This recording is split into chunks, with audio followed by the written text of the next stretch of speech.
Time for tonight's rewrite. If you've been watching our continuing coverage of the debt ceiling crisis, you know who this guy is. Why did the Senate vote 97-0, Chris? 97-0 against the president's budget. Why? Sir, why? You signed. I'm just asking. He didn't make any more sense when he was on this program. Would you have voted no on every one of the 18 Ronald Reagan debt ceiling increases? Hey, Lawrence, I'll give you an honest answer. I don't know. What's interesting to me is... So there might have been a debt ceiling increase that you would have voted for, just not an Obama debt ceiling increase. No. Freshman Tea Party Congressman Joe Walsh is everywhere these days, talking about how we have to get our fiscal house in order. He posted this on YouTube. You don't like ultimatums? Tough. Here's my ultimatum. I won't place one more dollar of debt upon the backs of my kids and grandkids unless we structurally reform the way this town spends money. I won't place one more dollar of debt on the backs of my kids. You know, there's no rule that says politicians have to mention their kids in their political rants about the national debt. As much as it's become a standard phrase, our children and our grandchildren will be paying this debt, that sort of thing, it is not mandatory speech-making language. It is a choice, a personal choice. Every politician who does that makes the personal choice to use their children for rhetorical effect. Once you start using your children as exhibits in political debate, once you start talking about the financial burdens they will face in the future, you have just opened the door to fair questions about financial burdens they may face now, especially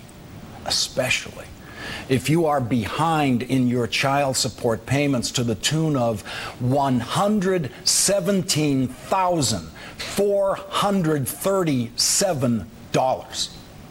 That's right.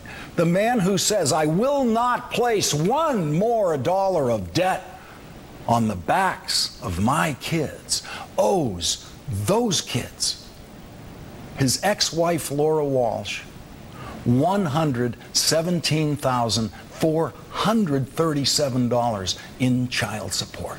Years of child support. Joe Walsh's lawyer offers this reprehensible defense.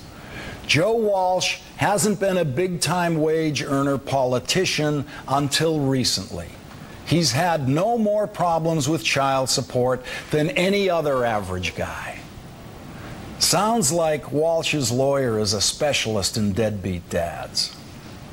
Joe Walsh's lawyer, the champion of average guys and deadbeat dads everywhere, cannot explain why the supposedly financially struggling Joe Walsh was able to loan his 2010 congressional campaign $35,000.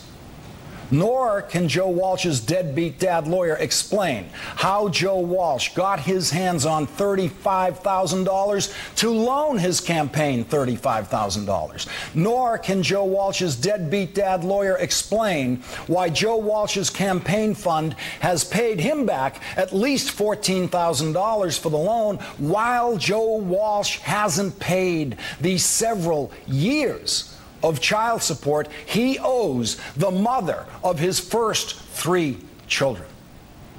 Nor can Joe Walsh's deadbeat dad lawyer explain how the impoverished Joe Walsh was able to take vacations with his girlfriend in 2004 to Mexico and Italy while refusing to pay child support.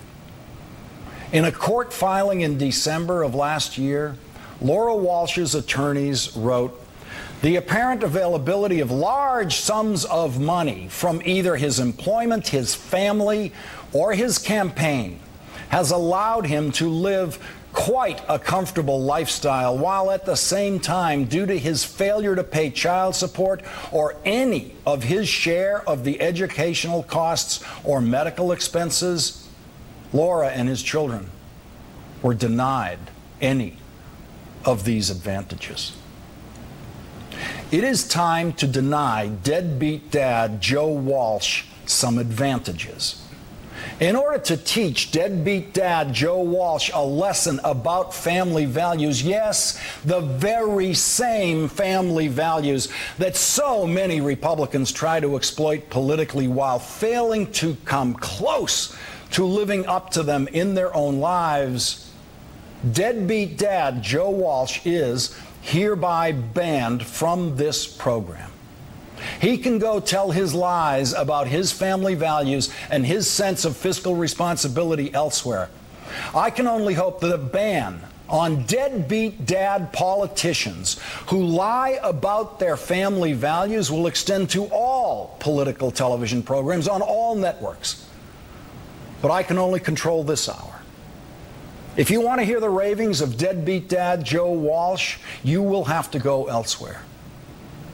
Here is how any decent set of family values should guide a father who owes child support. First, pay whatever amount is legally agreed to or ordered by a court, and then constantly offer whatever additional help you can afford. Yes, buy the kids a new computer even though the court order says you don't have to, because you can do it.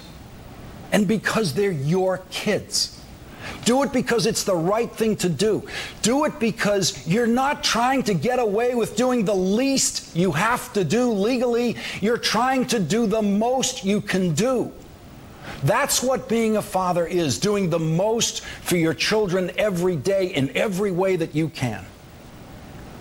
Now, I will welcome deadbeat dad Joe Walsh back on this program on the night when he has done his duty to his first 3 children, and the mother of those children, Laura Walsh, certifies that Joe Walsh has made good on his child support debt of $117,437.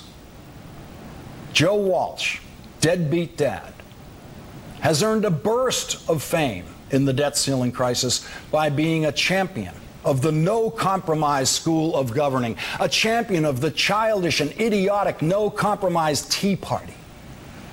We've seen what Joe Walsh is like as a no-compromise congressman. We've seen what he's like as a no-compromise husband.